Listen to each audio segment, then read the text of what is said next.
Taking the doors off, Jeep Gladiator, top off.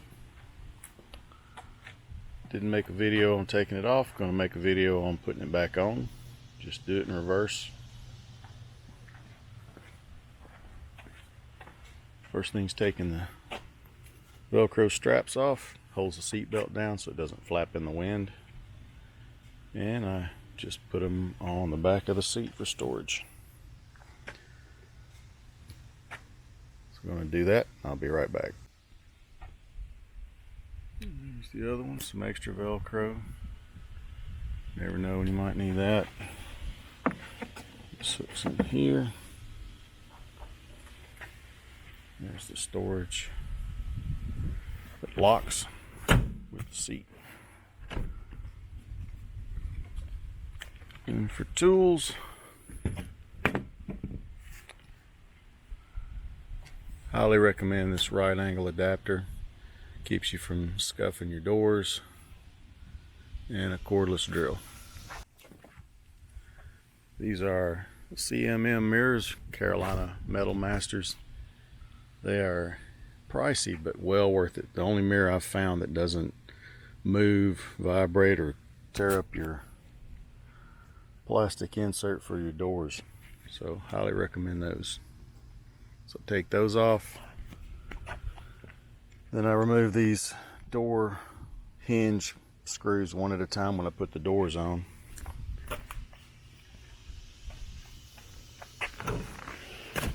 So I lay the seats down. Then you have this plastic cover here that pops up from the bottom here, just straight up. And when we put the top on, there'll be another plastic cover for the rear defrost. Alright, about to set the top on. You can see the screw holes and some alignment pins here. Basically, we'll pick it up from the front, ease it into the back at an angle like this, set the back down and then the front. And I store it in the garage on some foam up against the wall. I have enough room to pull the Jeep in and still close the garage door. The pool noodle's not really doing anything.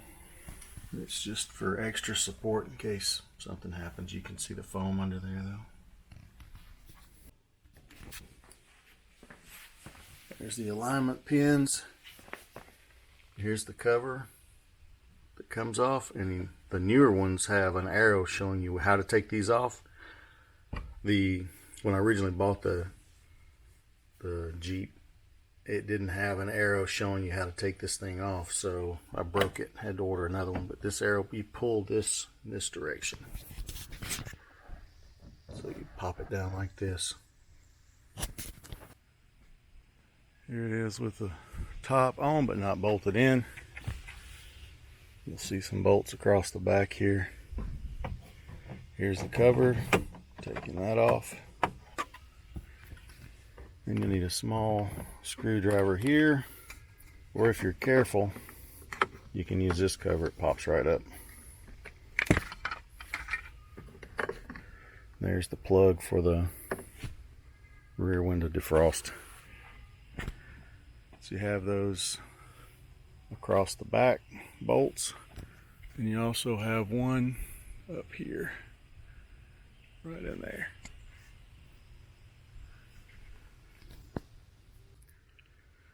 So I put the bolts in, but I don't tighten them. I use the drill driver with this right angle adapter to snug them up, and then I always use a ratchet following it up because you won't get a tight seal across the bottom, and water could leak if you go to a car wash or something. So I always tighten them up snug, not over tight because it's fiberglass, it will crack, just snug.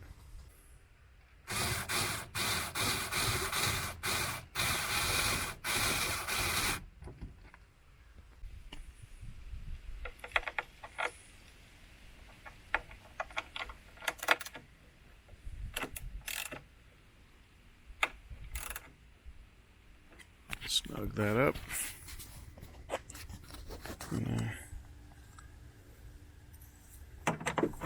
just start snugging these across the back.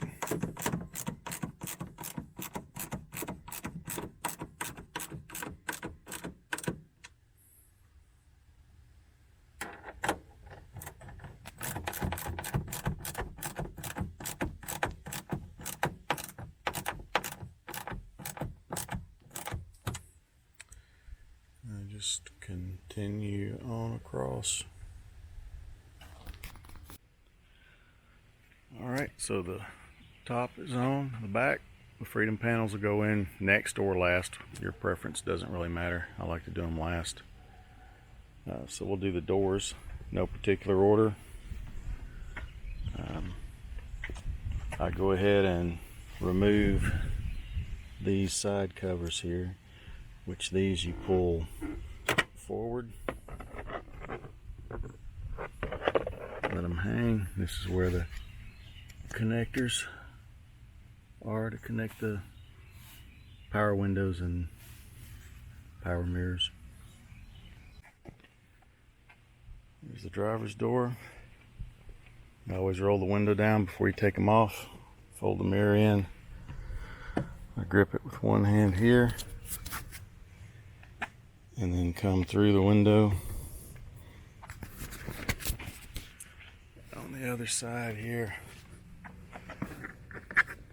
Grip it right under the door jamb there to pick it up.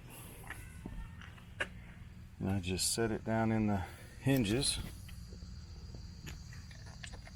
And then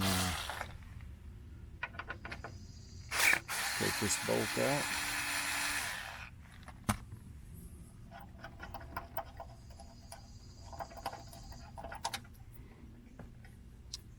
Close the door a little bit, a little more, a little more,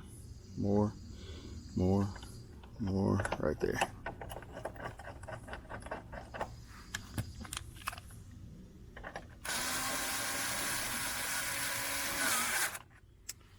And that's in. I always follow it up again with the ratchet, and that's the inside strap, so that lets the door not fly open and damage your car. And here's the connector. So I'm only going to show this on the driver's side. There's plenty of videos on how to connect these up, but white strips out.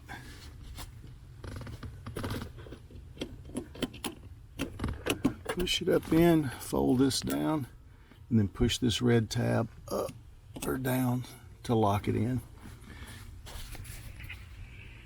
And then this piece here, cloth, goes over that as a strain relief for the door. Next is the passenger door, rear passenger. This side piece, instead of pulling towards you, it pulls out at the bottom and down. And this connector doesn't have a latch that rotates down. Oops, sorry about that. Kind of hard to see, but it just plugs up into it. All the doors are on, plugged up, covers on. Now come to the hinge pins for the doors. Here and here.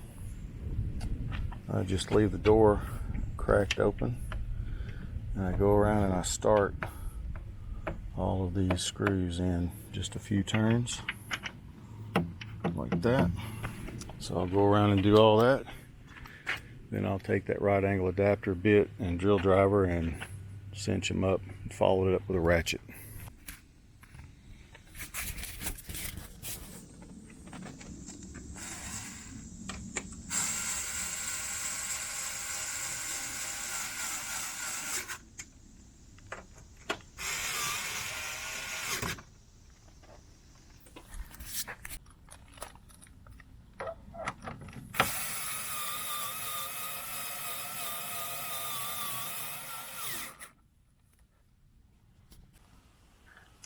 And always follow it up with a ratchet carefully. And it's just snug, it doesn't have to be torqued. Same with these door restraint bolts.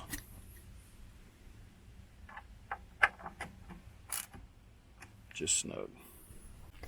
All right, top's on, all the doors are in, connected up with electrical connections, screws in the hinges, the door supports, and tightened with a ratchet, just snug.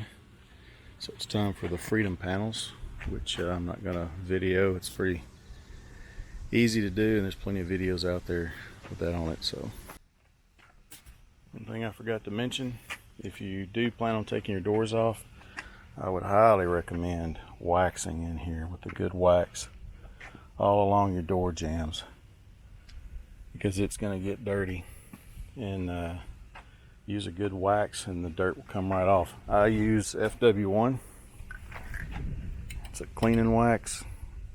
They make tire shine, works really well. They make a general purpose cleaner, does pretty good. I don't pay full price for this stuff, it's expensive. I wait, usually Costco or Sam's will have a sale on a case for 50-60 bucks or so. A little mixture of each, but it really does great for cleaning off tar or a little minor dirt. And that's it. Thanks for watching, and leave a comment.